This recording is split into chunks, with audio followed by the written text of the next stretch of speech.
কেন মায়ের সিনেমা দেখতে পছন্দ করেন না কাজলের সন্তানেরা? তবে কি মা কাজলের অভিনয় একদমই ভালো লাগে না?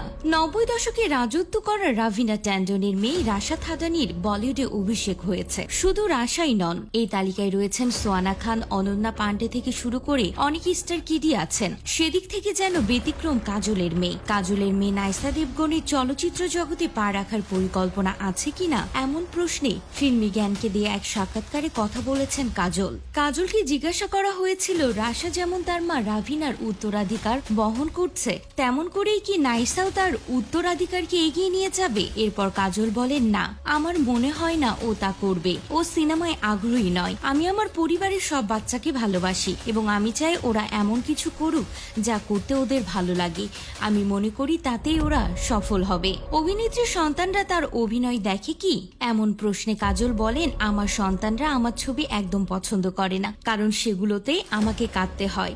ওরা পর্দায় মাকে কাঁদতে দেখতে পছন্দ করে না। নাসা এবং যুগ আমাকে কাঁদতে দেখে বেশ কষ্ট পায়। আমি ওদের বলেছি এটা নকল, কিন্তু ওরা তা বুঝতে পারে না। প্রসঙ্গত, কাজলের মেয়ে নাইসা দেবগন প্রায় আলোচনা সমালোচনায় থাকেন, বিশেষ করে তার পোশাক সেন্স নিয়ে। কখনো মায়ের সঙ্গে পুজো দিতে যান যেন মনে হয় জোর করে নিয়ে গিয়েছে মা, আবার কখনো এতটাই খোলামেলা পোশাক পরে থাকেন যা ক্যামেরা বন্দী হয়ে ট্রোলের শিকার হন, আবার কখনো জাং করে থাকেন যেন হাঁটতেই পারেন না। সবকিছুই পাপ্পারাজিদের ক্যামেরায় বন্দী হয়। বলা যেতে পারে কাজলের